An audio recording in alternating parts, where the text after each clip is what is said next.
Back to Pot Spots today, guys. I'm doing another rant. This one's not on MLB. This one's about the Miami Dolphins, someone who's dear to my heart. So it's Mark here with Pot Spot. So today we're going to talk about. I'm just a little frustrated with this team. I've grown up in Florida, Dolphins fan most of my life.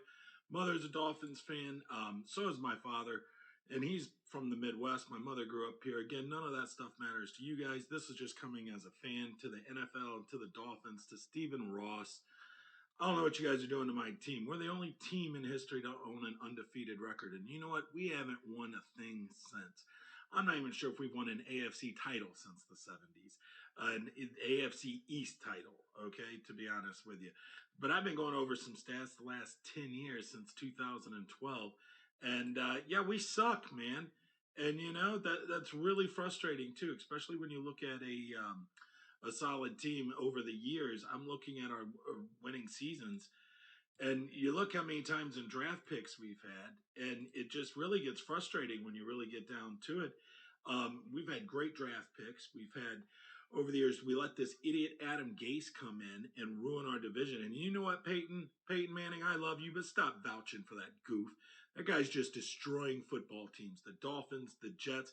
Just stick the TV at this point right now with recommendations, Peyton, because he's hurt teams. He's hurt careers. He was our guy in 2016 when we went 10-6.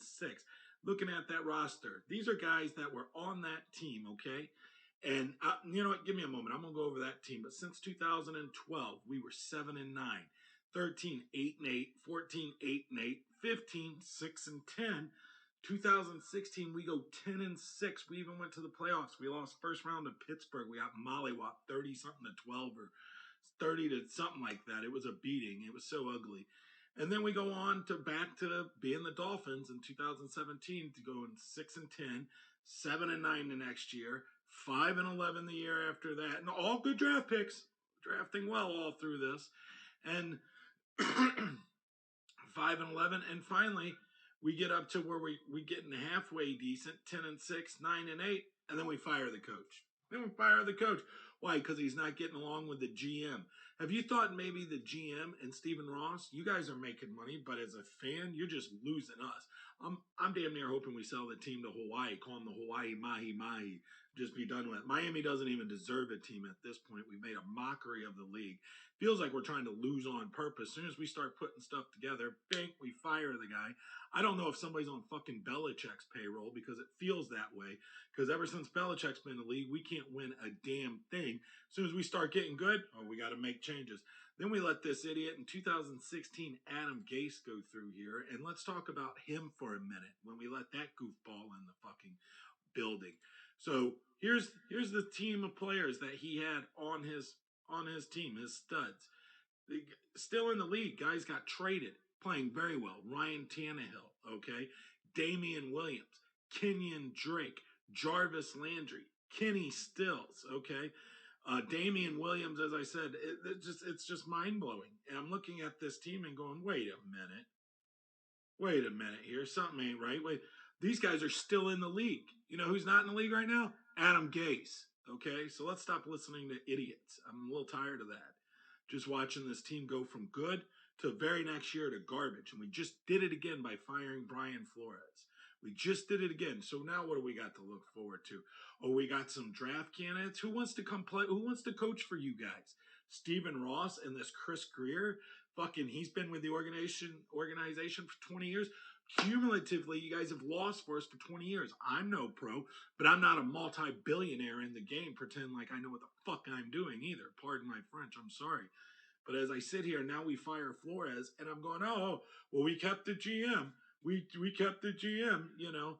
Let me tell you something, especially in a sales world, in a real world, Mr. Ross, I'm sure you came from it at some point, but in the real world, producers are going to come with, issues. They really do. In a sales world, you're going to have a high producer, and they're going to have some flaws in them. Nobody's perfect, okay?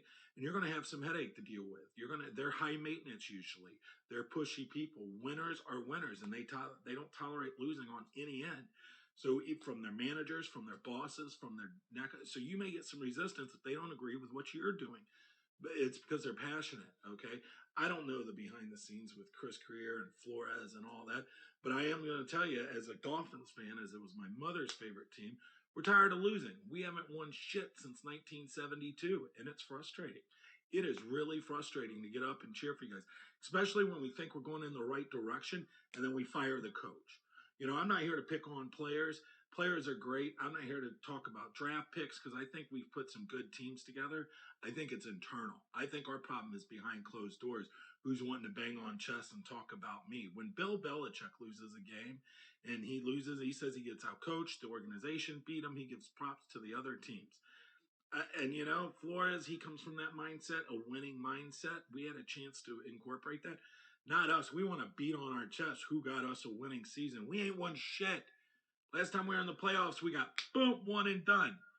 Years ago, one and done. Like, this is getting old, and we were in weak division. Yeah, the Patriots dominated. They dominated, but let's be honest. Before Josh Allen got to the Bills, they weren't doing nothing, and the Jets are the Jets.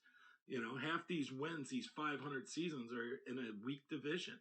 Yeah, the Patriots were good, and we always seem to somehow sneak out a win against them. It's just frustrating as a Dolphins fan, and I'm not here to make threats or say I'm not a fan because I support the players, and I love the guys that get out there and sweat for us, but, just like that Kyle Van Noy, we're paying him to go to the playoffs this year, right? Right? We still pay him, $16 million to play for the Patriots? Now he's in the playoffs, and we're sitting at home watching him while we pay him to play for another team. We traded Jay Ajayi off to a Super Bowl winning team that went and won it that year, and then the Eagles. Just the moves just frustrate me. We got the pieces, but there's so much ego, it feels like, in that building. And now because Flores was resistant, we're going to just launch a guy and, we're going to go with Chris Greer and Stephen Ross. Ross, I hope you lose the franchise, buddy. I hope they go to Hawaii and you become the Hawaiian Mahi-Mahis. You shouldn't have it. The NFL should take it from you. This tanking shit feels real. It feels like we're tanking. We're doing just enough to get us in the building and pay for them fucking $9 hot dogs and $16 beers and all these ridiculous prices, $50 for base parking in a parking lot that's got fucking potholes and they don't even really want you to tailgate. What the hell are you doing over there? What are you doing? I don't care if you're a billionaire. I really don't, man. As a fan, hard-earned money, people that get up and go earn their dollars, and then we gotta go and we want to go spend it there to watch this bullshit. And as soon as we start winning, this is the move you guys do. Honestly, I think the Players Association, the NFL, everybody should step in and go look at what's going on with Miami because we haven't won. That's what we hang our hat on. 1972 was the last time we won something. Well, Stephen Ross, Chris Greer, you guys weren't part of none of that. As far as I'm concerned, since your rule, we're just losers. We're a third world fucking nothing. We're losers. We're a laughing stock. We do just enough to get there, and then we cut our own throats. So this is it's really frustrating as a fan. I'm sitting here ranting. I didn't write any of this out. I just pulled up my computer, started looking at the stats, and just started, Jesus, this is so frustrating. This is so frustrating as a fan. And why are there organizations there? Why has Mike Tomlin not had a losing season? 15 years, he's never had a losing season. You know why? Because he has a good office and an organization that's behind him and lets him work. He came from serious coaches, Bill Cowher and all them guys before him, and that it's a serious. They're about winning. I don't feel we're about winning. I feel about getting us in there and paying for them high ass cheap hot dogs, big money for them cheap hot dogs, and Miller beers. No, ain't nobody trying to drink Miller beers anyway. Anyways, that's all subject opinion. Long story short, it's about sports, about kids. But Dolphins, you need to get it together, man. This is seriously frustrating. This is Stephen Ross and Chris Greer. That's who this is. And you guys are solely responsible. I don't care if J-Lo is the owner and you got 96 in. Sell all that, get one owner, get a Robert Kraft, get somebody who gives a shit about this team and wants to win. The Bucks just did it. The Bucks just did it. They're right up the road. Call them guys.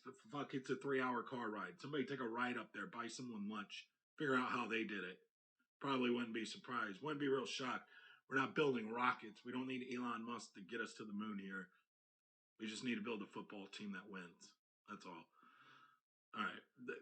Thanks, guys. If you agree with what I'm saying, like, subscribe, leave a comment. Again, sorry to rant on. But as a Dolphins fan, this just feels like a kick in the